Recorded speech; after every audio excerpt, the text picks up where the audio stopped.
And that's what climate change is about.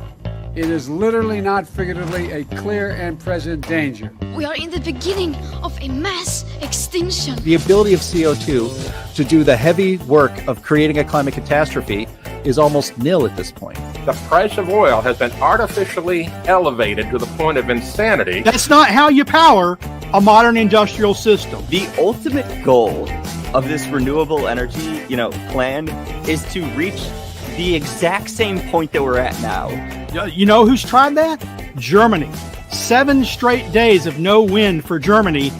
Their factories are shutting down. They really do act like weather didn't happen prior to 1910. Today is Friday. That's right, Greta. It is Friday, a happy Friday, and it is the most important day of the week because it is the day that the Heartland Institute broadcasts the Climate Realism Show. And this is a special post-election edition that you are surely going to want to share with friends and family because this is going to be a whiz-bang of a show. My name is Jim Lakely. I am the vice president of the Heartland Institute and the host of this here program. There is nothing else quite like the Climate Realism Show streaming anywhere. So I hope you will like, share, and subscribe and leave your comments underneath that video because that's the kind of stuff that helps the YouTube algorithm that doesn't really like this program very much and the kind of stuff we talk about. It helps it bust through that algorithm and get it in front of more people. And as a reminder related to that, big tech in general and the legacy media do not really approve very much of the way we talk about climate and energy policy on this program. So Heartland's YouTube video has been demonetized. We're working on it. We're working on getting it back, but at current, it is demonetized. So if you want to support this program, please visit heartland.org/TCRS. That's heartland.org/TCRS, which stands for the Climate Realism Show. And you can help us make sure that this program here happens every single week. Any support you can give is warmly welcome and greatly appreciated. And we also want to thank our streaming partners that help us get this show in front of more people, that being junkscience.com, CFACT, Climate Depot, and What's Up With That. So let's get rolling. Today we have with us, as usual, Anthony Watts, Senior Fellow at the Heartland Institute and publisher of the most influential climate website in the world, What's Up With That.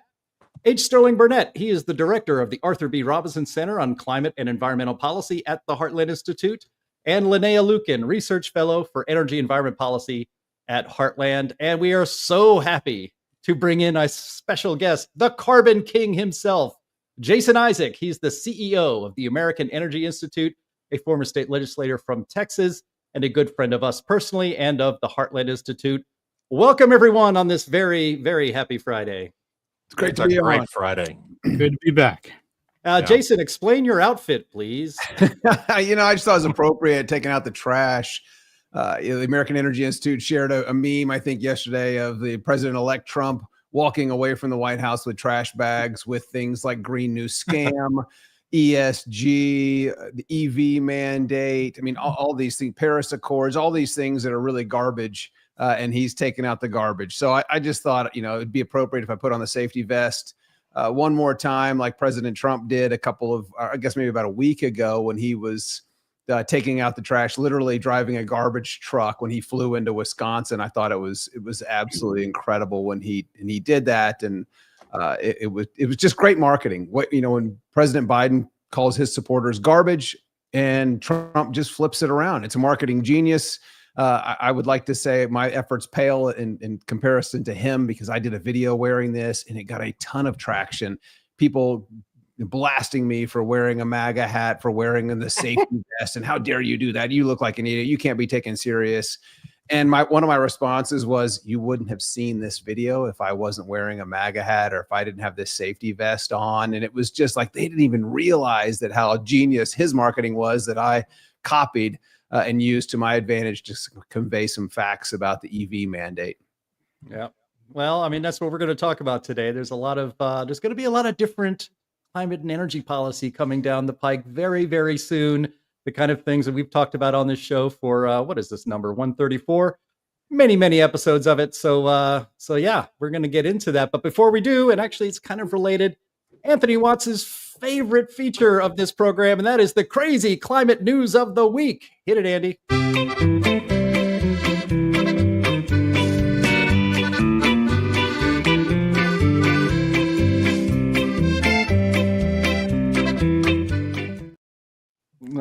I just love that thing. I just love that thing. Hey, I know Jason, before we get into this crazy climate news, I want to ask you, as the Carbon King, what kind of Christmas gifts do you give? We've actually given coal away as a Christmas gift with painted, have someone's name put on it, because I had an opportunity to tour some coal mines out in eastern Wyoming. And believe me, the people there are getting coal for Christmas, and they're grateful for it because they're heating their homes with it.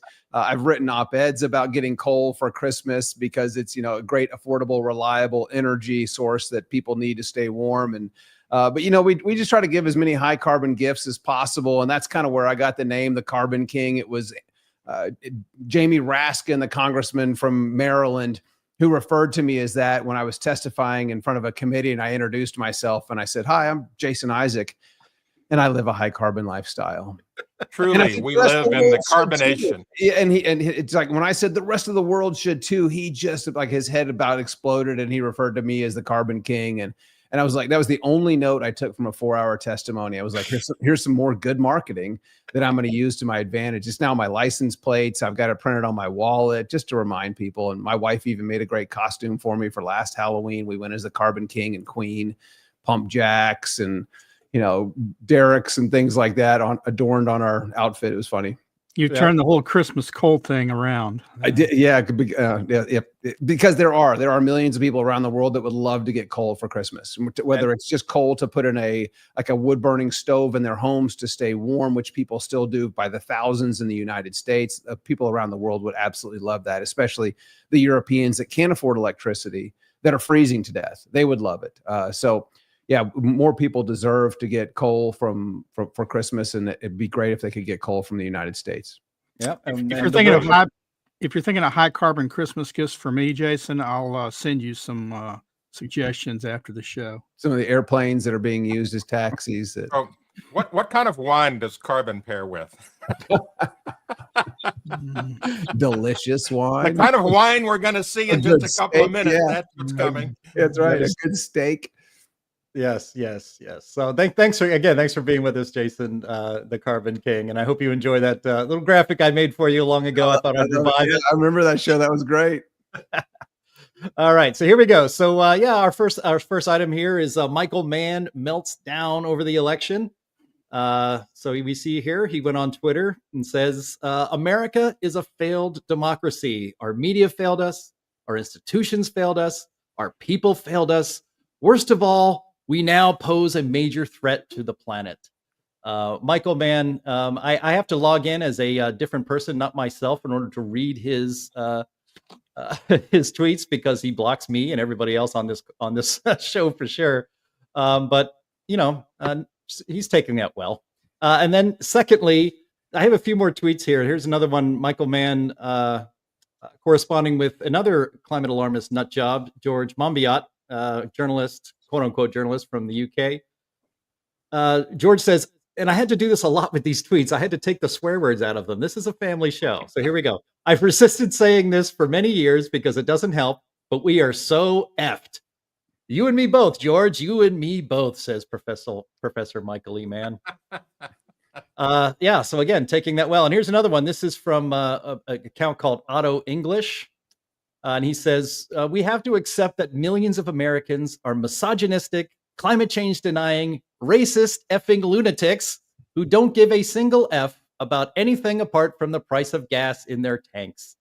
Having done that, we need to stop caring about America and build a better Europe." Well, to that, I would say I'm very happy to hear. Stop worrying about America, European environmental leftist nut jobs. We'll do us and you do you. Yeah, let's see if they stop worrying about America with NATO and support for Ukraine and all those other things. We will see about that. Yeah. Well, before we get into, we'll just have some more comments about all this here. But actually, Michael Mann, he was blasting this all over X yesterday. He was so proud of this piece he wrote in the Bulletin of the Atomic Scientists. I didn't know he was an atomic scientist. What do you know? Learn something new every day.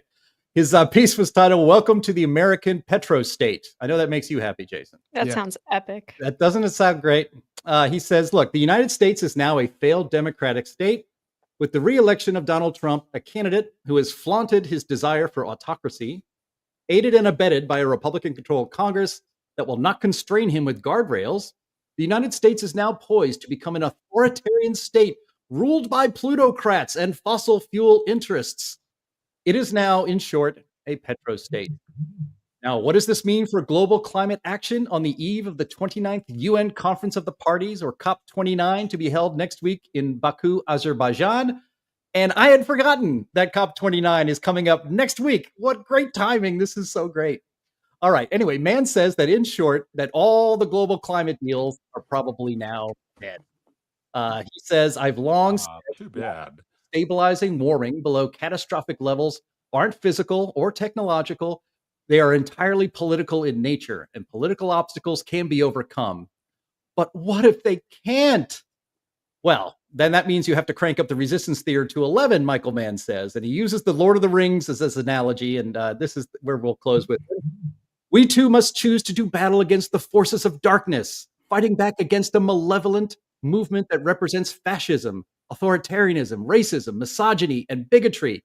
A movement that uses unscientific disinformation as its preferred weapon. We do this not because our success is guaranteed. Given the forces mobilized against us, we are clearly the underdog. No white will come to our rescue. We have truth and justice on our side, and the stakes simply could not be greater. We continue to fight for a livable planet for us, our children, and future generations, because it's worth fighting for. What a drop. They should change the name of that. They should change the name of that publication to the Bulletin of the Psychotic Scientist. I know. Massive Drama Queen Weekly. bloviation. This guy. He doesn't understand what democracy is. He thinks it's only democracy if they do what he wants them to do. If the people vote his way, then it's democracy. If they vote the other way, it's not democracy. Suddenly, it's fascism. That's not how democracy works, Mike. The people get a say, not just you guys. And you don't get to direct people how to vote. And when they don't vote your way, it doesn't mean the end of democracy. It means democracy still prevailed. You were on the losing side. Elections have consequences, don't they, Jason? Yeah, they certainly do. And it was pretty resounding what happened on Tuesday. You look around the country and the way things went, the blue wall states. Whew, maybe they're not so blue after all, unless they're talking about blue collar. But the blue collar workers realized that economic prosperity is pretty vital to the success of this country, and that has been tarnished over the last 4 years to the benefit of China, completely to the benefit of China. To read that, you'd think that we were about to join OPEC, right? You know, we're a petro state. Well, okay, let's join OPEC and then control oil around the world. No, if you read that, we're going to join Mordor. I'm actually confused about that one, because I have been reliably informed by all the libs on X that quoting from The Lord of the Rings is a white supremacist dog whistle. So what did Michael Mann mean by this? I don't know. Not sure. Well, if anybody happens to run into that little hobbit, you can ask him. All right, we're going to move on. No, he's not a hobbit. He's the guy that the ring, the little creature. Gollum. Golem. Yeah, he is Golem. All right. Yeah. All right, let's go to our... Go ahead. Here's where Michael Mann and George Monbiot and all these other folks should go. They should get themselves a climate change bunker. There's actually a website talking about making these for people, because it's it helps them survive the Holocaust of climate that's coming up. Well, now that he's a provost at UPenn, and despite the fact that the wrestling team was on stage with Trump, now that he's a provost there, he can probably afford this thing. Well, I don't notice any place there to store your weapons, so that probably is perfect for him. And I don't know where he's going to store his hot air. Jeez. Yeah, that vents out the top. Oh yeah, there you go. All right. Yeah, he still pollutes the planet. Yep. All right, let's go to the next one. That's not it, Andy. It's on the slideshow, I think. The unscientific American. Now, we've talked a lot on this program about the corruption of the scientific journals and magazines around the world, really. And there's probably not a worse, although it's hard to say that, but it's probably not a worse offender than Scientific American. So this is a series of posts from the editor-in-chief of Scientific American, Laura Hellmuth. Okay, sorry. In 2020, she broke the magazine's 175-year tradition of never endorsing presidential candidates. 175 years. And I presume they endorsed Biden then and then Harris this time around. But then she posted this and later deleted her account after a ton of blowback. Again, gotta edit out the profanity. I apologize to the younger voters that my Gen X is so full of effing fascists. Solidarity to everybody whose meanest, dumbest, and most bigoted high school classmates are celebrating early results because F them to the moon and back. They'll have to fly on Elon Musk's rockets for that. And then every 4 years, I remember why I left Indiana, where I grew up, and I remember why I respect the people who stayed and are trying to make it less racist and sexist. The moral arc of the universe isn't going to bend itself. Now, in fairness, she did later post an apology for this stuff, I guess trying to, maybe it's an attempt to save her job. I don't know. She said that she apologizes for making a series of offensive and inappropriate posts on her personal Blue Sky account on election night, and I am sorry. I respect and value people across the political spectrum. Yeah, sure. These posts, which I have deleted, do not reflect my beliefs. They were a mistaken expression of shock and confusion about the election results. These posts, of course, do not reflect the position of Scientific American or my colleagues. I am committed to civil communication and editorial objectivity. Anthony, do you buy that? The only thing I can think of is shock and aw. I mean, goodness. This is not an isolated incident. We've had all kinds of scientists on Twitter just basically unloading on people. It's basically, following the lead that Biden said, where anyone who's not with us is a piece of garbage, and that they're treating people like that on Twitter. They are absolutely convinced the world is going to go to hell in a handbasket faster than ever now. But they don't have anything to really support that other than their own fear and their own hate. And that's really tragic. Yeah, look, her job, she should lose her job for that. It does reflect on Scientific American. Her mea culpa, it comes 3 tweets too late as far as I can tell. And, another thing that I've seen since the election, people keep apologizing to young voters. Oh, I'm so sorry, young voters. You want to change the world. That's Kamala Harris. Oh, the young people. Did they not read any of the election results? Trump improved with youths voters under 30. He went up. He was not just competitive. He was close. So it seems to me that there's no apologies to young voters. Young voters also decided to join the Trump train. I think she probably gets a raise out of this, if anything. I mean, can you get a promotion at the highest level of the magazine? I think that's what's going to happen. Scientific American has been so unscientific over the last few years. They've been completely lost.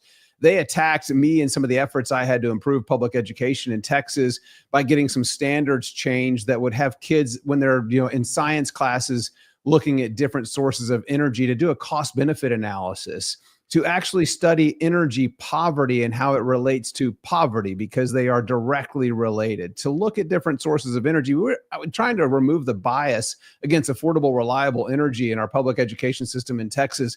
And Scientific American came unglued at our efforts, really getting mad again about that cost benefit analysis. Why? What's wrong with doing a cost benefit analysis? Because they know that the sources of energy and electric production that they support, it's all cost and no benefit.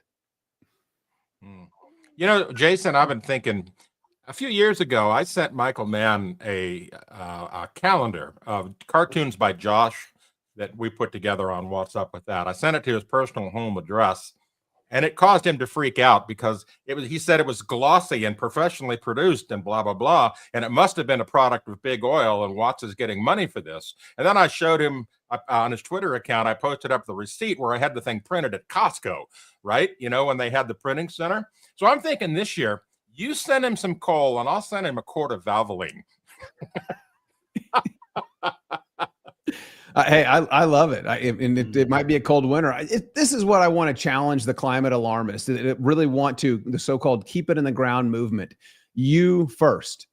You first. Do it and try it for 2 weeks. Try it for a month. No products, nothing, no energy sources derived from hydrocarbons.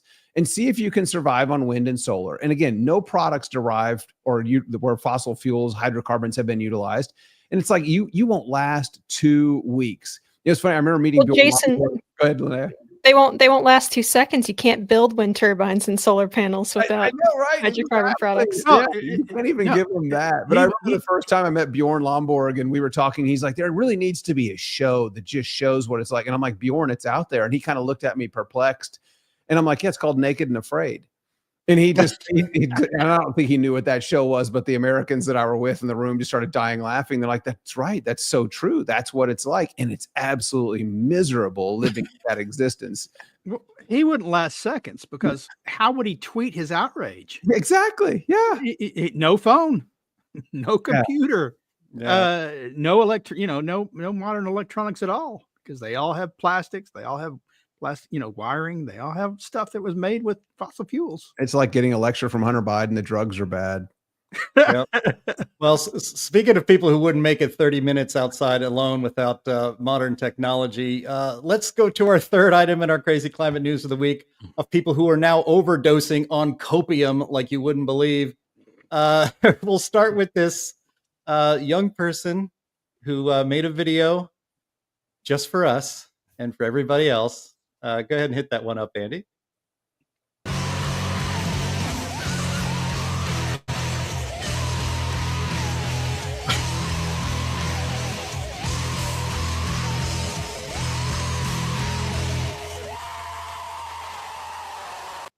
So, she's having a normal one. That's nice.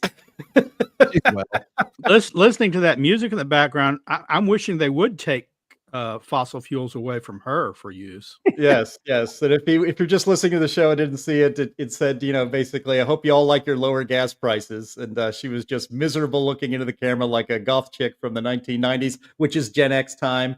And we saved the world and the country on election day on Tuesday. But it's like people are not taking it well.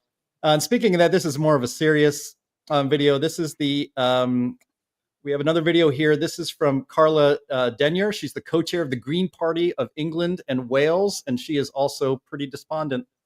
I know that, like me, many of you will be feeling fearful this morning. A convicted criminal, a fascist who does not respect the rule of law, is once again set to become leader of the most powerful country in the world. For a man who denies the reality of climate change, has no respect for the truth, and engineered the overturning of women's right to choose, for him to have so much power feels frightening. His relentless attacks on migrants, his racism, his misogyny, his homophobia, it leaves many in our communities feeling threatened this morning. So on this dark day, I want to say that we stand in solidarity with all those who dreaded this moment and must now live with its consequences, including those in Gaza and Ukraine.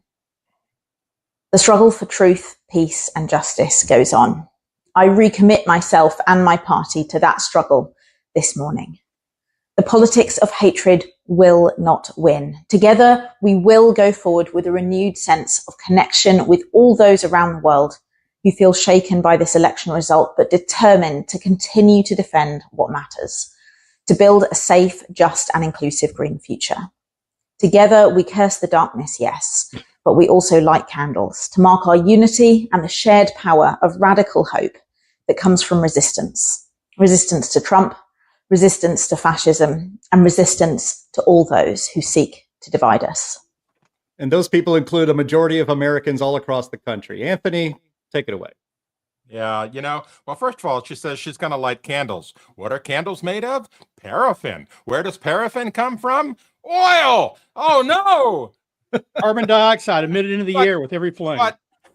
But here's the thing. She says that this guy, that Trump was elected, he's a criminal, and he doesn't respect the rule of law. Well, I will point out that every signer of the Declaration of Independence fits that description. There. Eat on 100%. that.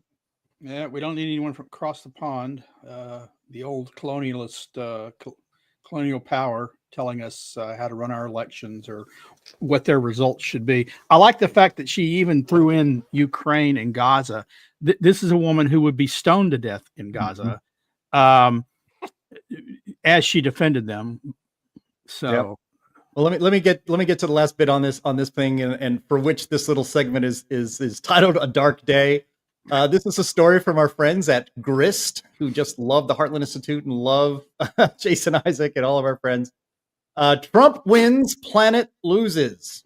The election results rattled climate policy experts and environmental advocates.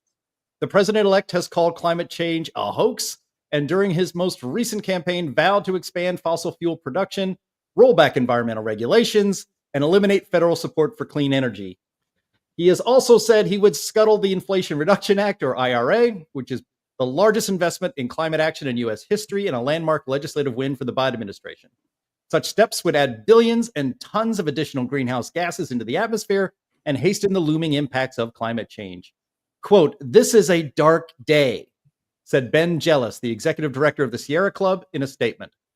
Quote, "Donald Trump was a disaster for climate progress during his first term, and everything he's said and done since suggests he's eager to do even more damage this time."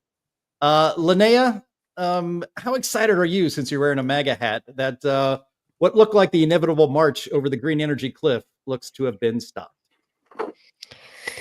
I mean, the fight isn't over yet, right? I mean, we won. We have Trump in the White House, and he is going to be in the White House, God willing.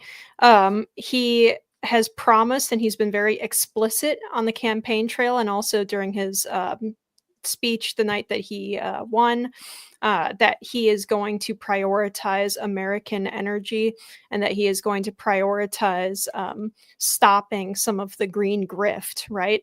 But there are snakes in the Republican Party. There are people who are more beholden to foreign interests when it comes to energy, like China and stuff, than American interests. So we're not done yet. We're still having to keep our eyes peeled and stay frosty and everything. But man, is there hope on the horizon here? Mm-hmm. Okay. Let's actually, to get into this, to our main topic here, which is really is we do want to talk about the new agenda for America when it comes to climate and energy under Donald Trump.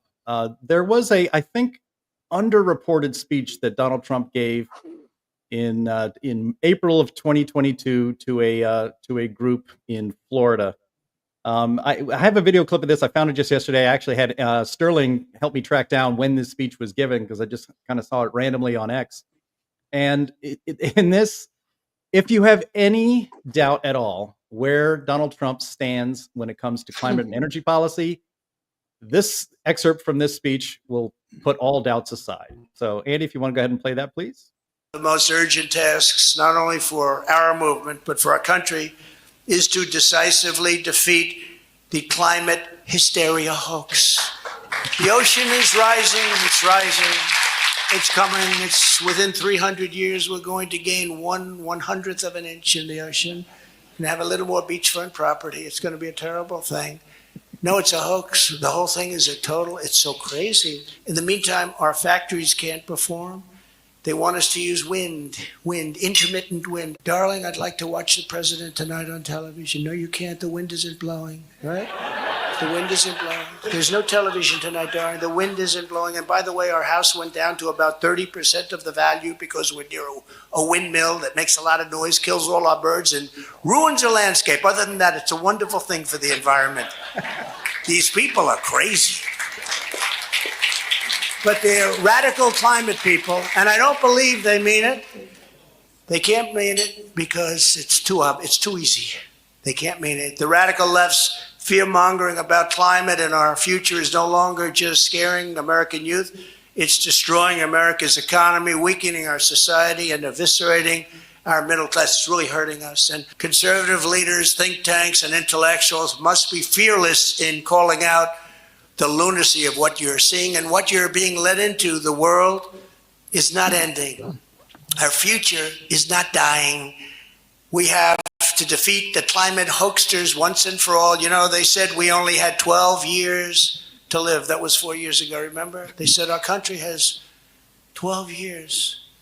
And that was like, I said, oh, what happened? What happened? They said, it's the climate. I said, really? Oh, that doesn't make sense. So that means we only have 8 years. That's ridiculous. The real problem is with nuclear weapons, we may only have 6 months. You talk about global warming, that's the real global warming, not the global warming hoax that they don't even use it anymore. They call it climate change. Remember, they used to call it global warming. The planet is warm, but that wasn't working out too well because a lot of places were extremely cool. So they were getting killed. They were getting killed. And then they changed it all of a sudden, climate change, because you can't miss on climate change. It can go up, it can go down, it can go 15 different directions. It's climate change, it's killing us. Now these people have got a lot of problems. Yep, these people have a lot of problems. Now, if you've ever wondered whether or not organizations like the Heartland Institute and the American Energy Institute and our friends at that Isaac that we have with Isaac here in the movement that we have an effect on Donald Trump's thinking, we do. We even have an effect, I think, on Donald Trump's choice of words, because these are words that we use a lot. Alan, have you ever seen that clip before, Jason? And what does it make you feel? No, I hadn't seen that one before. I've heard him speak several times, sometimes up in person, up in close in front, and really getting to see him speak and see his passion. And a couple of things that come to mind is really he's alive. You're talking about 1/100th of an inch sea level rise. He's alive because of 1/100th of an inch. And I don't know how he gets up on stage and doesn't constantly turn his head. Dodging bullets. Literally, it would just be absolutely stressful for me after what he's been through to be up on stage speaking. And he has done it relentlessly over the last 100 days, even after that assassination attempt and surviving that, getting shot in the ear, in the head. So there's that. But you talk about the Sierra Club losing their minds, and yes, these people are sick, they're crazy. It's become their religion, and that's quite honestly is very sad to me, that the people that have been manipulated to believe in something that just isn't true. But during the first presidential administration, he cleaned up, and his administration was responsible for cleaning up these EPA Superfund sites more than any other president in history.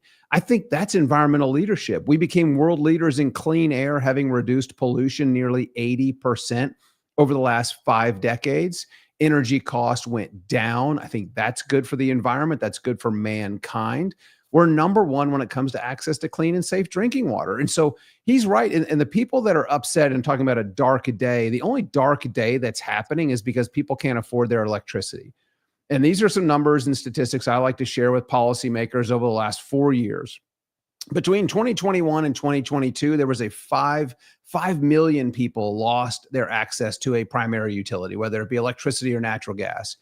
It was a 30% increase in people losing their electricity, getting their electricity disconnected, and a 76% increase in people getting their natural gas utility disconnected because they couldn't afford to pay it, or they didn't have access to the credit. That's one of the reasons why we've seen credit card debt at its highest levels ever in this country, because people are having to pay their utility bills with a credit card. They're borrowing money to keep the lights, the heat on, because of the skyrocketing cost of energy prices, because the current administration, the Biden-Harris administration, has been attacking American energy their entire time in office. And so it does give me a little bit of hope of what's to come with a Trump 2.0.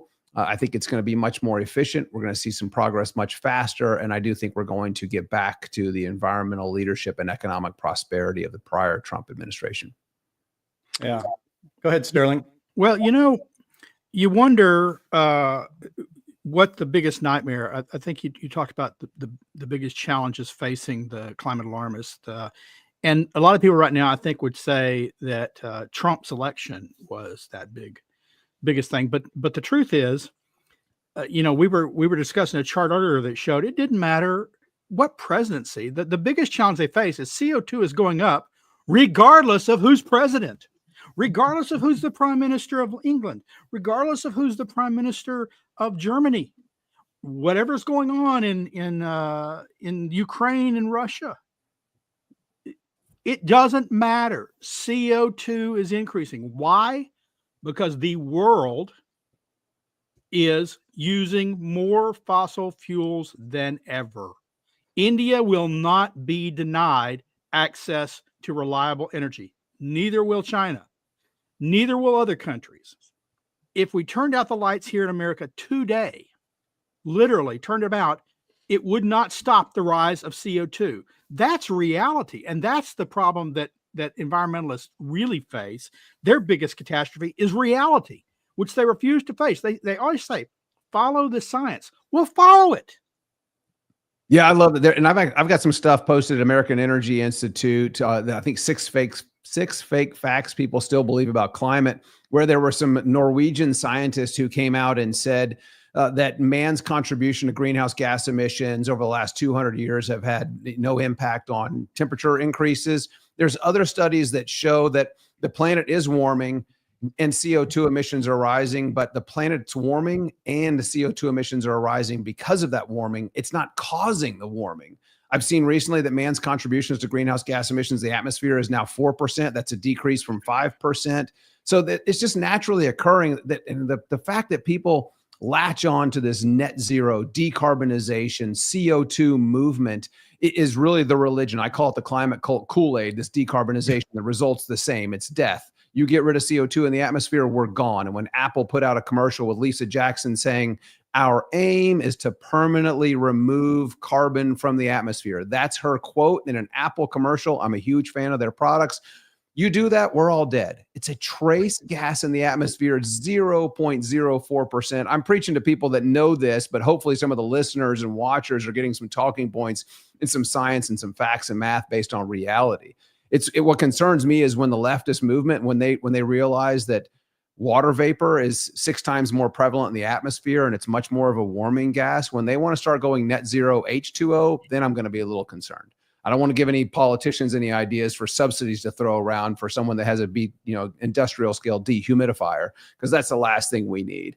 We need more affordable, reliable energy. And there's billions of people on the planet that don't have that. And we've mastered the climate here in the United States. We've mastered its changing with infrastructure, being able to get away from weather that's happening, survive weather events. And that's why deaths from weather-related events are down 99% over the last 100 years while our population has quadrupled.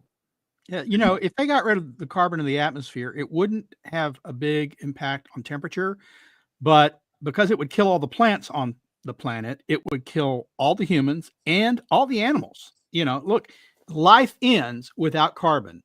And that's Lisa Jackson, a moron. Yeah, and it's something I think I learned from Patrick Moore, that the more CO, there's a reason why in greenhouses they increase the CO2 concentration to 1,600 parts per million, 4 times what it is, because the plants actually grow faster, they grow stronger, and they use less water. So that would be a good thing, right? Because people are always concerned about water conservation and the access to water. And the workers, despite the high CO2 levels, the workers who go in there don't fall over choking on CO2 and die. Yeah. You don't see a lot of class action lawsuits about against greenhouse owners by the workers, the families of the workers who died. Don't give any trial CO2. Yeah. Anthony? Yeah. So, that graph we showed of the presidential thing where, it keeps going up. Well, that's one thing. Carbon dioxide keeps going up, and there's both natural factors as well as human factors contributing to that. But what most people don't really know and understand, because math is hard, and this is a logarithmic graph, and this comes directly from the IPCC calculations that they started back in 1990. And this graph illustrates the effect of carbon dioxide on temperature. And so what's really interesting about it is that every 20 parts per million that you keep increasing carbon dioxide in the atmosphere, the effect gets less and less. And if you look at the far left-hand side of the graph there, most of the warming that we get in the atmosphere comes from the first 20 parts per million. And it keeps going down as you keep adding more carbon dioxide. In pre-industrial times, when we were around 260 to 300 parts per million, the warming was even less associated with carbon dioxide. Today, we're at 420, and the warming is even less than pre-industrial times. And as we go into the future, it's going to get even less. So all these efforts for net zero, decarbonization, and all that stuff are for naught. They're not going to make a hill of beans worth of difference in the temperature of the planet. They just separate us from our food, our fuel, and our freedom. Yes, sir. Well, let's. So I have in the show notes here, before we get to Q&A, we're going to drill into a little bit. Drill, like that, Jason? We're going to drill into some details here, I think. This story is from Bloomberg. What Trump's victory means for climate. The win empowers Trump to deliver on his campaign pledges to go after climate policies he's dubbed the Green New Scam, while reorienting the federal government toward pumping more crude and building more power plants.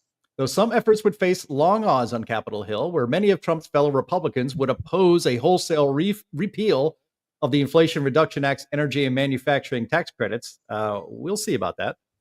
Trump can use his executive authority to put other changes in motion. Quote, "You are looking at overall a drill, baby, drill philosophy," said Dan Eberhart, chief executive officer of Oilfield Services at Canary LLC. Quote, "You are going to see offshore lease sales. You're going to see pipelines move much quicker. You're going to see fracking on federal lands and a mindset that is focused on lowering energy costs for consumers," unquote. Now, that is certainly what Donald Trump promised on the campaign trail. And so I just want to go through a few of these, items that I was thinking of, and then we'll throw it to the group. We'll have a nice discussion about it. But when it comes to electric vehicles, I'm imagining that there's going to be no more of those, or fewer, no more subsidies for them, I should say, or fewer expiring subsidies for their sales. Oil and gas, Biden had curtailed extraction on public lands, the smallest ever plan for offshore oil and gas leases, and I would think Trump is going to expand that. Liquefied natural gas exports, that's going to be back on the table. Offshore wind, we saw the clip of Donald Trump not liking wind very much for many, many reasons. And will he stop offshore wind to save the whales, which he mentioned on the Joe Rogan podcast? And then he says that, even onshore windmill facilities are basically bird graveyards, though he did say some nice things about solar.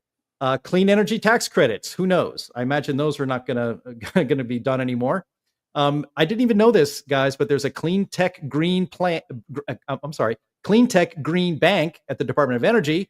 Maybe that'll be shut down. Power plants, this might be for you, Jason. Are we going to see a comeback for coal and natural gas when it comes to our power plant production for electricity? And are we going to see more nukes? And then finally, net zero. I don't see that now ever really taking hold here. And perhaps I'm being a little maybe too rosy about this, but maybe even the net zero will start to fall apart all across Europe. So who would like to take one of those items first? Well, the last one first, net zero. That it may fade in Canada, first of all, not across Europe, Canada. Mm-hmm. Trudeau may lose the next election. We're working with our allies in Canada to release a new climate and energy at a glance booklet up there. And it basically shows that Canadians are on the hook for a lot of bad stuff that will raise their energy prices, limit their freedom, make the power less reliable, and do nothing to prevent climate change. So you might see that. You didn't even mention, to me, the biggest elephant in the room that he might take down, which is the Paris Agreement. He has vowed to get us out of that again. Now, the question is, how would it be best to do that? How dare you? I think it would be best if he did that by submitting it to the Senate and having them, because as soon as he submits it, it's now a treaty up for consideration and we're out, because the agreement is superseded by treaties, and there's no way it would get the 2/3 necessary vote in the Senate for approval. And so it will either linger there for decades, or it will get a vote and it will lose. And that means we're done with it. I think he should go farther. It would be more difficult, I think, but maybe not. And pull us out of the UN FCCC, the Framework Convention on Climate Change, altogether. And the reason for that is, I think if the U.S. pulled out of that, contrary to the alarmist that we point out earlier, who said Europe will have to go it alone, the world will have to leave America behind. If America pulled out of that, other countries would follow quite quickly. Yep. And the whole house of cards would collapse. Yep. But we'll see. We'll see. Yeah, it'll be a lot like, East Germany when they made that mistaken announcement, that the borders are open and people just started heading for the borders. And then the whole thing collapsed just right after that. It only took that one incident to just crush the whole thing. Yeah, Jason, I think people underestimate. Actually, a lot of this reminds me of, there's so much government programs, so many things going on. And there was a governor of Indiana. I saw him at a Heritage Foundation event many, many years ago. Mitch, what's his last name? I'm just not getting it. Anyway, the governor of Indiana, he had made a bunch of cuts. He'd privatized the state turnpike, and he says, there was a big hue and cry, and everybody was like, all upset. And he said, then a couple months ago, it died down. He says, the people will never miss the government that they didn't even know existed. And so it seems to me that there's a lot of stuff going on that the government does to stop climate change that doesn't affect anybody's life. Although it does keep a pretty hefty green industry going on our tax dollars. Is it Mitch Daniels? Was it Mitch Daniels? That's it. Yes, thank you. So, you talk about some of the things. There are things that he can do day one, like sign us out of Paris, regardless of whether he submits it to Congress. He could do that day one. Offshore wind. I'm unconvinced that he can stop the leases that have already been offered.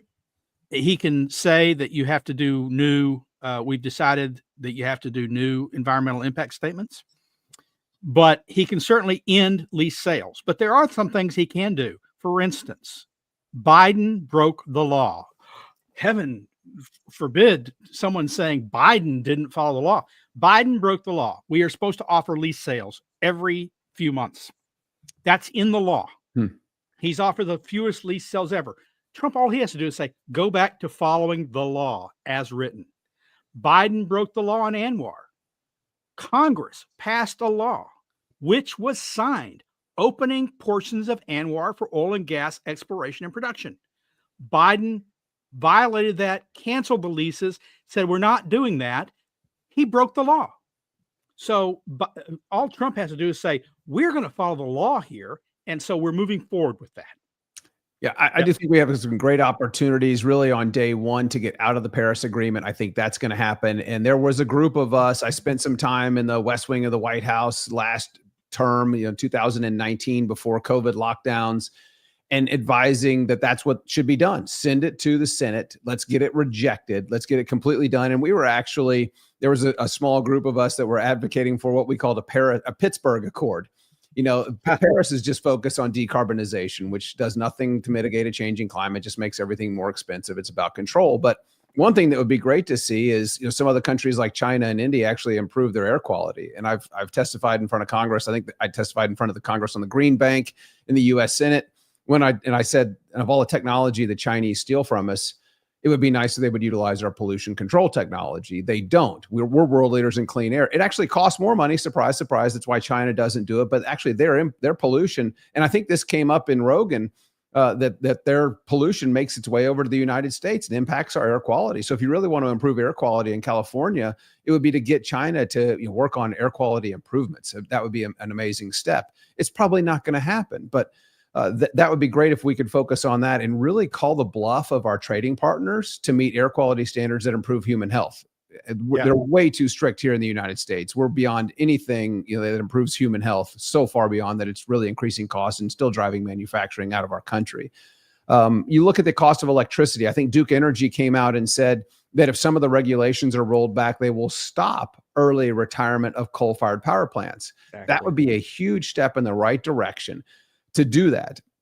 I'm skeptical as to whether these investor-owned utilities would actually do that, because you look at who they're owned and controlled by. And in Texas, every single investor-owned public utility has at least 20% controlled by BlackRock, Vanguard, and State Street. Some of them are a little bit higher, but every one of them is over 20%, those big three financial companies.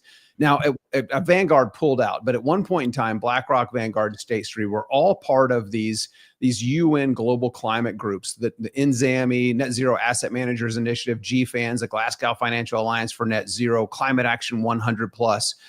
And when you join those groups, you pledge all of your assets under management to drive the net zero agenda. So you invest in CenterPoint Energy, then you are pledging to exercise your 5 to 7% or whatever percent of shares that BlackRock or Vanguard or State Street owns to drive the net zero agenda, to drive the early termination and early shutdown of reliable, affordable coal-powered plants, to shut down natural gas, to force them to implement carbon capture, the stupidest thing in the world. But that's what they're pledging to do. There are already some lawsuits. You've got some attorney generals that are investigating in this. But you look at the financial institutions, even the banks have pledges where they won't make capital available if you're going to do any oil and gas production or production of or mining of minerals in Anwar, in Alaska. They're targeting Alaska. They're discriminating against these countries, these companies in these states, and they shouldn't be allowed to do that. I think it's already against the law. I think there's quite a few, close to 24 attorneys general around the country that agree with my sentiment on that. I hope they're held accountable, but they certainly shouldn't be rewarded to the opportunity to do anything with any investment dollars, whether it's public pensions or tax dollars. And that's what we did in Texas. And I had a hand in writing the first draft of the bill that would say if you boycott, divest, or sanction fossil fuels, then you can no longer do business with the state of Texas. That's put BlackRock on the boycott list in Texas earlier this year. Nearly $10 billion was divested in management from BlackRock and placed in companies that actually have business in Texas. Amazingly, there's investment bankers and financial institutions in Texas that will gladly take those dollars and not use them to be weaponized against American energy producers. So I think Paris is going to help. And then we've got to start dismantling this ESG agenda from these companies. But they're scared of Europe. They won't do it because we'll lose $1 trillion in assets in Europe if we do this. Well, I don't care about Europe. I care about America first. Yeah.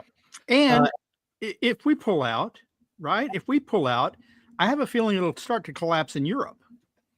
Yeah. Does Europe still want to trade with us? Because we can say tariffs on your stuff, 200%. Yeah. I mean, this EV mandate that's in place, I'm about to release a really, really lengthy paper on all of the different credits that are being traded: CAFE, corporate average fuel economy credits, greenhouse gas emission credits, both at the federal level and the state level. The amount of money that's being used to prop up EVs that are using Chinese technology. There's Inflation Reduction Act money. I mean, there's nearly $100,000 per electric vehicle sold in the United States is on the backs of taxpayers, utility rate payers, and the purchasers of internal combustion engine vehicles. In some cases, it's over $100,000. This research is going to blow people's mind, but it's going to lay the foundation for some executive orders that can be done on day one to roll back the EV mandate. EVs are great. I've had an opportunity to drive a Tesla around the Circuit of the Americas track in Austin. It was awesome. I loved it. But I don't care if wealthy individuals want to buy them. It's not for me, but I don't want to pay for it. And I don't want to ask people that are getting their electricity bills, their electricity disconnected, to be paying for someone else's, especially wealthy individuals, EV. It's just absurd. But in Germany, it's crushing Germany. Half the automobile manufacturing is offline in Germany right now, and their shores are flooded with cheap Chinese EVs. I mean, there are 100,000 EVs parked around Europe right now from China waiting to be sold, while they're crushing Volkswagen, while they're crushing BMW, who are announcing layoffs, who are just shutting down operations because they can't compete with this mandate that is just driving up their costs. It's crushing them. And so I hope to shed a little bit of light on that very soon, of how detrimental it is to automobile manufacturers, unless you're in China. Or a Chinese-based, owned and controlled company. It's crushing everyone else. And I think President Trump on day one can start to issue some executive orders, because EPA and NHTSA, the National Highway Transportation Safety Administration, and Department of Transportation have been doing these gimmicky credits that I've joked that Bernie Madoff and Sam Bankman-Fried and Enron accountants would blush at what a scam they are with our tax dollars. But I think he can, through executive order, because these have never been authorized by Congress. And so to shut those off on day one, now Elon's going to be fine. Tesla's going to be fine. You know, they might break even, but they've only been profitable because of these credits. And so it would be really nice. It could put billions of dollars immediately back into the automotive industry, creating jobs and creating hybrids that people really want right here in the United States, not with Chinese technology. Yeah. Anthony and Linnea, are there elements of the planned future agenda for Trump when it comes to climate and energy you're most looking forward to that we have not yet covered? Oh man, I think we covered pretty much all of it. I can't recall anything off that list that we haven't at least touched on a little bit. Especially thanks to Jason. He's done an awesome job presenting here. Yeah, I mean, I'm looking forward to seeing what happens. You know, there was some question because in the previous Trump administration, there wasn't quite as much that got done as we would like to see. You're going to have some push, but now if we have all three branches of government, that'll be probably a different story, hopefully. I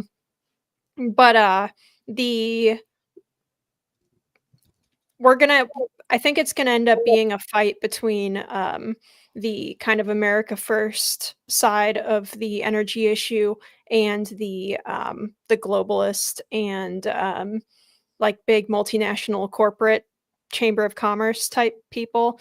That's going to be, I think, our biggest hurdle going forward, because there are a lot of Republicans who mistakenly have kind of like an allegiance to those types and to the World Economic Forum types. We're going to have to break that allegiance down if we want to get anything serious done.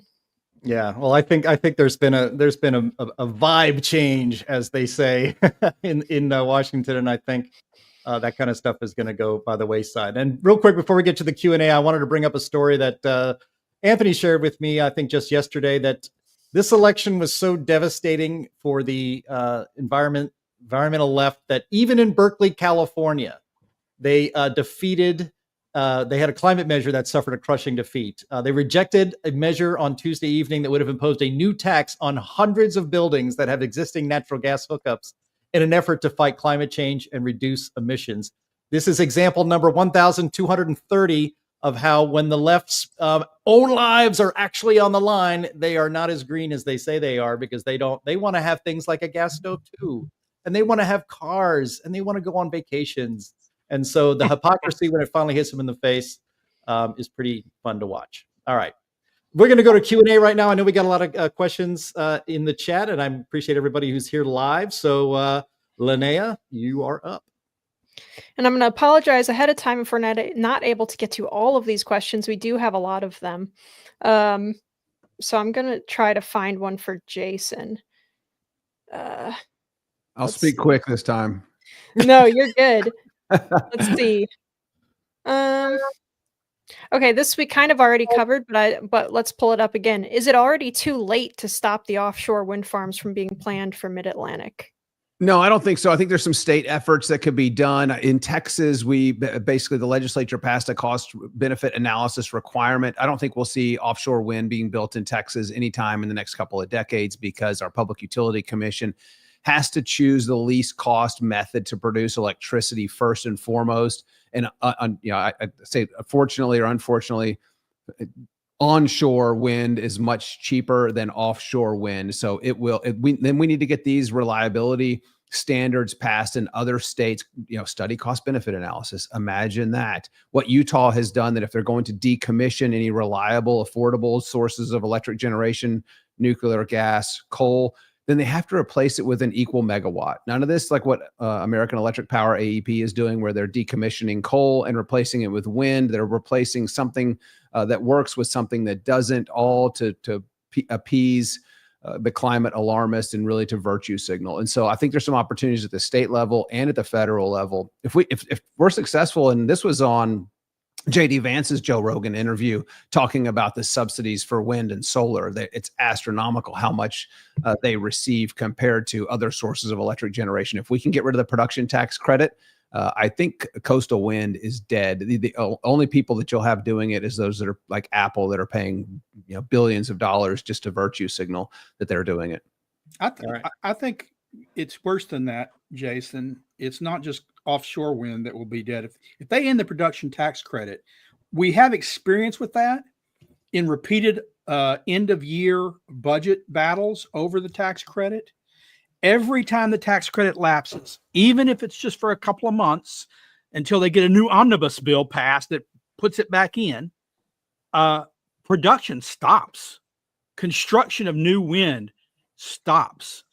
Then the day it lapses, factories shut down. So I think that would happen again. It's still not competitive. Be great. We need affordable, reliable energy, not all of the above. This is something I've been guilty of as a politician, talking about all of the above energy policy. This is kind of my pet peeve. I'm on a rant on this about over the last year because I just saw something from a U.S. senator from one of these climate grifting groups that she thinks is conservative, that isn't, talking about all of the above energy policy. All of the above includes heavily subsidized things that don't work when we need them. And so we need an affordable and reliable energy policy. And that's things that work: natural gas, coal, nuclear. So that's what we need to get our politicians to work on their messaging and drop this all of the above energy policy, because pedaling a bicycle to generate electricity like they did on Gilligan's Island is all of the above. And I'm pretty fit, and I don't mind hopping on a spin bike for 30 minutes to an hour from time to time. But I don't want to do it to generate electricity so that I can then run into the kitchen real quick and cook. I prefer affordable and reliable. Yeah, I think the whole thing about Berkeley rejecting the natural gas tax boils down to pizza. Because if you've ever been to Berkeley, you see pizza parlors all over the place. It's kind of like the lifeblood of the college town. They have pizza. And when they realize their pizza's going to get more expensive, they're saying, heck no, we're not going to do that. Yep. All right. Now, Jason, before we get to the next question, you promise now, faster. Let's get through this faster. All right. Okay, I'm going to pitch this to Anthony because this is a climate change question. We have someone on Rumble called Jay who says, as a lifelong resident of Northeast Ohio who has watched yearly diminishing of robust Ohio winters to nearly nothing over the past 20 years, can you give me an idea of what's really happening, if not climate change? Well, let's see. It could be chemtrails or HARP. No, wait, that's different. Anyway, no, it's just, we've had a climate shift since 1978. The Great Pacific Climate Shift happened. And, before I don't know if you remember the winter of 1977 and 78 in the Midwest. I lived through that in Indiana. And I can tell you that the winters prior to that and that winter were brutal. And then when we had the Great Pacific Climate Shift in 77 and 78, things started to get more mild. It'll probably swing back towards a much colder and much more snowy environment for winters once the Pacific changes once again. So it's just part of a natural cycle. That's all. Good. Sterling, did you want to add anything to that? Well, you look at the data. If you talk about snow, for instance, I lived in Ohio. I did my graduate work there, so I was there for the best part of 5 or 6 years. And snow has declined 3.1% since the 70s. 3.1%. That's how much it's declined. I think the perception is that they are less robust than they were. I'm not sure that matches reality that much. It's certainly that what they report on the news. If you get your information from the news, you're seeing, the end of snow, the end of cold weather. Man, I remember when I was there in the 90s, how miserable it was walking to school, walking to Bowling Green through the snow, all wrapped up as a Texan, by the way. It's like, look, we're not used to this stuff. I got used to it and it was miserable, but I didn't see it decline. And when I look at the data, and once again, I care about data. I care about not perception, but reality. The data is, since the 70s, snow has declined 3.1%. Yeah. So Sterling's saying he had to walk to school uphill both ways in the snow. Yeah. Exactly. I'll add two things real quick. We're coming out of an ice age, and we've reduced pollution nearly 80% over the last 5 decades. So more sunlight is making its way to the surface. Right. I don't want to give Bill Gates any ideas to put reflectors in the sky or anything. Okay, we've got a question from Luke, who says, what are your thoughts? I don't know who this person is. This person he's referencing, by the way, before I say this question, I don't know if anyone on the panel will. What are your thoughts about Tony Seba's predictions when it comes to energy? His predictions are wild and many are coming true already. I don't know who that is, so I can't help with that one. I'm not familiar with them either. Yeah. All right, maybe we'll have to look into that one for another time. Thank you, Luke. Let's Use and get, demand are going to continue to increase significantly. yeah, well, at least energy demand is going to continue to increase for sure. Okay, how about this one? This I'll pitch to Jason. How does Trump keep Elon happy now that he's on board? Well, I think Elon is come to the realization about the largesse of government, and if he really wants to eliminate $2 trillion in spending, I think Elon has kind of red pilled himself, and so I think Elon's going to be happy just cutting the size of government, and Tesla is going to be fine, Starlink's going to be fine, SpaceX is going to be fine. I mean.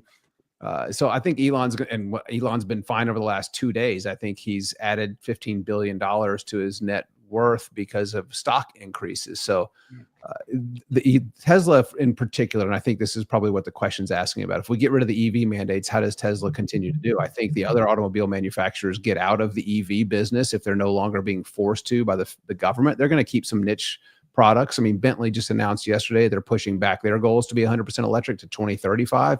It's not going to happen. They're not going to do it if they want to continue as a car company. Tesla's the leader when it comes to making EVs, and I think they're going to continue to be the leader, and people are going to continue to buy their products. But they're just not getting subsidized from the other automobile manufacturers and utility ratepayers. So it's going to be a little bit more competitive, but Tesla can be profitable without those market distortions. Tesla might be the only company that can be profitable without they are right now. And if that's the case, then when they all pull out, but Tesla, there's more of the pie for him, right? That's right. Yeah, absolutely. Of course, then if a Democrat comes back to power, they'll sue Tesla for being monopolist in the electric vehicle space. Yeah, you're right. If you can't survive in the market without federal subsidies or taxpayer subsidies, you don't deserve to be in the market. You can't make it. Too bad. That's Move right. on. Right. Oh, you're on mute, Linnea. We all get one. We all Okay, get Spider one. Bart Fest asks, can POTUS defund climate science and put the funds in genuine science? Yeah, I What do you think guys there's Any enough genuine science left? that can be done. Yeah, definitely within the Department of Education. You can derail some of the climate alarmism that's in this. We've had success in doing this in Texas when it comes to our Texas textbooks, to the curriculum that the students are learning and the teachers are teaching, and removing the biases, just educating teachers and students about all forms of energy production, talking about poverty. And I know I've mentioned poverty a couple times on this show already. There's 3.5 billion people on the planet that have access to electricity that's equivalent to what will power our refrigerators for 1 year. There's 850 million people that don't have any access to electricity at all. And Robert Bryce points out that the market, and some people like to use the word invest. I think of an invest as a positive term. I try not to use about invest. Really, the market's blown $4 trillion. The market has spent $4 trillion over the last 2 decades on unreliable sources of energy. If we'd have spent a quarter, if the market had directed a quarter of that, and the policy dictates and drives the market, a quarter of that, $1 trillion, then we would have completely eliminated poverty on the face of the earth, and every single person could have had access to electricity if we'd have spent just $1 trillion on producing affordable and reliable energy around the planet. I know there's some corruption issues, so you're still going to have a couple 100,000 people that don't have it because of the way countries are run, and they would have embezzled that money, but they're doing it right now through some of these other climate scams. So I do think that there are some opportunities to improve education through the Department of Education if we can't get rid of the Department of Education altogether. Was the question just about science education? Because I thought it was about science. Just science, like science in general, in terms of, I think also like grants and stuff. The biggest thing I think Trump could do is get an EPA director in there who on day one reinstitutes the end of secret science, that EPA will only and may only consider scientific research that is transparent, that is open to public and scientific consideration transparently, and no regulations can flow from a from a study or research that hasn't been tested. He can also, day one, say you can still be on government panels. I mean, I'd like to end a lot of the funding for the government funding of research, but to the extent that we still have government funding of research and you have private researchers from universities on these panels that decide what gets funded, you have to make a choice. You can't be on a panel and then be applying for the money, or your colleagues can't be on the panel and you apply for the money. You got to end the corruption where they get millions of dollars and they give it to themselves through studies that they are the eighth author of, co-author of. They get to decide who gets the research dollars. They can decide it, but it can't be their friends. It can't be their universities. And it certainly can't be themselves. Thank you very much. That was good. Okay.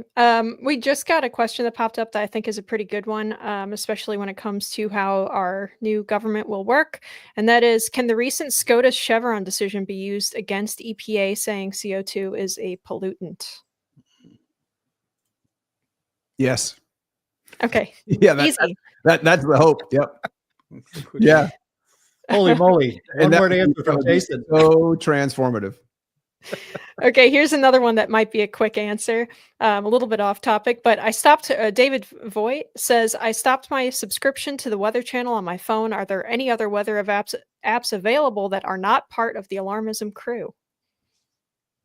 Well, first of all, kudos for getting rid of the Weather Channel. There was a story out today that said that in that app, they were sharing all that private information about where you live and so forth and so on without permission to all kinds of advertising agencies, in complete violation. So ditch the Weather Channel. That's where not only because they're crazy on alarmism, but because they're breaking the law. But there are a bunch of other apps out there. And, I don't keep a weather app on my phone because I have so many other resources for weather here at my disposal. So I don't really need one. So I can't really recommend one. But I'll look into that. And maybe next week I might have a recommendation. Well, now, Joe Bastardi has one. Doesn't he work for Weather Bell Analytics? I don't think that they... If that's a website. I don't think they have an app. Yeah, I don't think Weather Bell has an app, but they do, I think, often more. I know that he does do like live current forecasts. I'm not sure what like level of public consumption type stuff they do. I think a lot of it is for like corporate, but I could be wrong. I like have oil field stuff. I have my radar on my phone. That's one I use. I don't get any alarmist nonsense off of this app, and it gives you radar and weather on that. I also got rid of my weather channel app as well. Didn't know about the tracking, like they work for the CIA or something, but I was getting alarmist stuff. Like every thunderstorm is telling me that I'm in danger if I stand near my window because lightning struck 10 miles away 30 minutes ago. I mean, it's absurd. So yeah. We do have an app here at the Climate Realism Show. We have an app for our Climate at a Glance, and here it is. Here's all the details on it. It's for the iPhone and Android, and all of the climate arguments that are out there, we have them covered in this app. And so when you're talking to somebody about, their view of the world and being doom, death, and destruction, you can go right to the climate app for Climate at a Glance and get an answer and then refute them on the spot. Download it. It's good. Yeah, to clarify, it's not a weather. True. It's not a weather forecast app, though, although it does but talk about time. weather a lot in there. Yes, it sure does. Thank you. It's not today's weather. Formerly known as Twitter, not today's for energy, and I just put a question in there, and I said a good question just came up about whether or not there's a good unbiased weather app, and I said let's ask Chris Martz. So maybe he'll get back in my Twitter thread about that, because he's pretty good. If you don't know him, check out my Twitter thread or X thread at Isaac for Energy. It's the one where I promote the show about an hour ago. And so look for a response from Chris Martz. Awesome. Chris is a good friend of the show as well. Okay, this is from Michael, who says, here in Denmark, we have 2 new companies working on small thorium reactors. Is the U.S. also working on projects like this? As far as I know, no. There's been talk about it, and they actually did develop a thorium reactor way back in the late 40s, early 50s, but they pretty much abandoned thorium in the United States because they were so full of the infrastructure that they had for refining uranium and plutonium for the bomb. So I don't think we're moving in that direction. I do know that China is, and they have a couple of working thorium reactors. And thorium is a great path forward because it's not nearly as volatile as uranium and plutonium, or poisonous, or producing nasty byproducts that have to be stored for centuries and all that kind of stuff. Thorium is the way forward, and we've got much more abundant thorium in the Earth's crust than we do uranium or plutonium. So yeah, that makes a lot of sense. Yeah, to my knowledge, we're also not doing anything with thorium. We are looking at some different kinds of reactors, but they're not thorium reactors. Unfortunately, I think the one that they had was in Idaho at one of the research labs there. And once the government sort of decided against it, the private sector abandoned it. No, there was a construction permit just approved by the federal government. This is like the first construction a permit approved in a long time for Natura Resources out of Abilene, Texas, for a molten salt reactor. Nice, thank you. I've seen a couple people mention Keystone XL. I think I can answer that, although Jason might have extra details that I'm not privy to. I'm going to say no, I don't think Keystone is going to come back, even under a Trump administration, because the company itself said that they're so sick and tired of the whiplash that they've just like shut everything down and packed up. So I doubt that that segment of Keystone will get picked up again, but other pipeline projects like those in the Appalachians and stuff might go through. Yeah, I think where you're going to have some big wins there is the lawsuit in North Dakota against Greenpeace that could potentially bankrupt Greenpeace North America, which would be a huge victory for those of us that support affordable and reliable energy. These terrorists were terrorizing on private property. They did it in Texas, as a matter of fact. They hung from a bridge for like 7 people, dangled from a bridge, shutting down the port of Houston. This is before the ports closed. This is a couple of years ago, but that's all it takes is for some activists to get together and trespass on private property to close a port down. And I did an interview with Channel 4 News in the UK, and they completely ambushed me, but they couldn't answer my questions. They never used the segment. But I'm like, what about the people that are working at the port that were sent home that day because the port was closed? These hourly employees that lost earnings, provide for their families, were sent home because of a couple of virtue signaling eco-terrorists. Greenpeace decided to close the port down to make a statement because someone was campaigning in Houston that day. And it happened in North Dakota. And that's exactly what's going on. They trespass on private property to make a statement. They pay actors to come in and do the same thing. It happened for months with the Dakota Access Pipeline. And I hope the courts offer them some swift justice and that these groups start to get treated as the terrorist groups that they are, because I hope they get declared a terrorist organization. We can start to see where their funding is coming from, because it would be really nice where these actors are getting paid, they're getting manipulated to believe something that just isn't true. We wouldn't just find out where it's coming from. We'd block it.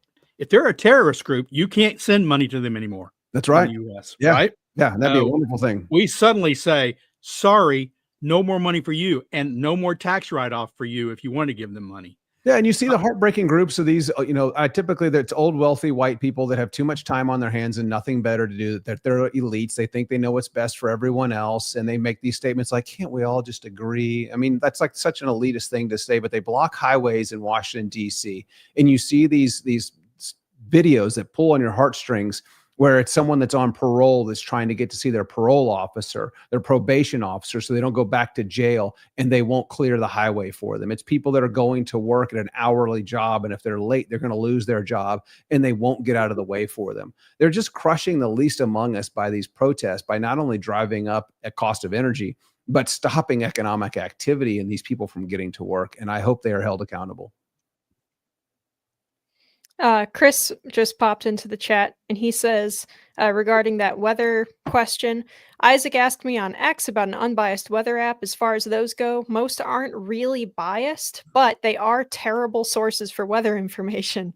Most of them are based on the NOAA GFS model. So Yeah, he's right about that. sorry, no there good are news. there are no apps out there that are based on the European model that I'm aware of. And if there was one, I think that would be a winner. Love it. You guys have quite the audience. Chris is like listening in live, and here's his name pop up. That's great. He has educated me a ton, which is awesome. He's a great person to follow on X. Extremely funny follow. Very good stuff. Okay, I have one quick one that I'm going to answer really, really fast. Stevie asks, oil is renewable, isn't it? And I would say not on any time scale that matters. But it is solar energy. Yeah, it is recyclable. It is recyclable. Oh, that's true. But if you have millions of years to wait for it, then sure. But if you don't, not so much. Organic and solar. Yeah. Alrighty. Do we have time for a couple more questions? We're already 20 minutes over. One more. Okay, let's go. Two more. One is Two too more? bad. Yeah, Okay. quick. All right. This is from our friend Chris, who says, don't we get told that CO2 warming doesn't show up until the 50s or so during a time when its effect was greater, referring to the saturation chart? Yet now, when the effect is less, we're expected to see more warming. I'm confused. Yeah, they're conflating the fact that we had a tremendous economic boom after World War II, creating huge amounts of infrastructure around the world, which is increasing UHI and local effects that I've identified on thermometers. So yeah, there is a lot of warming that happened after 1950. And climate change is a multifaceted, very, very difficult component trying to isolate all these things. But I can tell you for sure that we see this signature of increased UHI pretty much everywhere in any city you look at in the temperature record there. And that's what's happening after the 1950s. UHI increased. Well, I don't think that's right, Anthony. We do have the UHI increase. There's no question. But the problem is CO2 started going up dramatically in the 50s with all the post-war production. But remember, temperatures from the 50s through the 70s were cooling globally. That's why they were warning front page items, the next ice age. In fact, temperatures were cooling even as CO2 went up. So there wasn't warming in the 50s. It's a problem. We don't live long enough lives. That's yeah. There you go. Well, heck, I mean, every year and see the warming that was happening then. Every year of additional satellite data is another good year to add to the actual like climate timeline of measuring this stuff, right? Yeah. So we'll be able to answer a lot of these questions in about 1,000 years. Yeah, exactly. Thank you very much. We still haven't hit peak oil. Okay, so here's Luke again. He wants an explanation as to what was meant by oil being recyclable. Oh, you can purchase used oil. They recycle it. They take dirty oil out of cars, and there are some companies that recycle it and sell it retail. Back when I was young and I had beater vehicles that I couldn't afford the most expensive repairs and replacements, I would buy recycled oil. It says right there, 100% recycled oil. So I don't know how it's done. I'm not a chemist. I'm not the guy that runs the refinery. I don't know how they do it, but I do know that they do it. Yep. If you go down to your local Jiffy Lube, they talk about it, and you can ask them about it. It's been going on for years. Go to your local discount. I used to get my oil when I changed my own oil from like 7-Eleven or something. I go there and they'd have these yellow, I think it was called Golden State oil, 100% recyclable or something like that. Yep. Well, you guys all hear that? That's the goodbye music that's coming on. Sterling, I think you said in the private chat. I want to end on one real happy note. There you go. Anyone who's seen the stock market knows that it's up tremendously since Trump. Now, we all know it's going to go up, it's going to go down, it's going to go up, and it's going to go down. But you know what stocks did not increase, which dropped dramatically after Trump was elected? Check your wind energy stocks. That's right. investments in wind energy. But I've just read they went down dramatically. Yeah, and it's not funny. So anyway, I just wanted to put this comment up here on YouTube, Rumble, and X on today's live show. We've had 1,500 live viewers today. So I want to thank everybody who was in our very active chat today. Thanks for being here. And also bring some friends with you next week. We need to spread the word of mouth about this fantastic show every Friday at 1 p.m. Eastern time. I want to thank our very special guest, Jason Isaac, the one and only Carbon King, for being here with us today. Thanks for having me. Keep living the carbon lifestyle. That's right. Enjoy your high carbon lifestyle. You flaunted, throw in our faces as much as possible. You're so mean. He's the CEO of the American Energy Institute. Did I get that right? Yes, you got it right. Yes, sir. Okay, and visit him on X at Isaac for Energy. You want to check out his X post. They're very good. Thank you very much, H. Burnett, the director of our Robinson Center on Climate and Environmental Policy here at the Heartland Institute. Thank you, Linnea Lueken, senior fellow here at the Heartland Institute, and of course, I don't know, you're a research fellow. I just gave you a battlefield promotion. Yeah, you're welcome. Big news. And senior fellow Anthony Watts here at the Heartland Institute. We also want to thank our streaming partners who are with us every week. That being junkscience.com, CFACT, Climate Depot, and What's Up With That. Always visit climaterealism.com. Always visit climateataglance.com. Go every day to whatsupwiththat.com, and always visit heartland.org, where you can subscribe to the Heartland Institute's Climate Change Weekly newsletter. Thanks again, everyone, for watching and listening to the show today, and we'll see you next Friday. Bye-bye.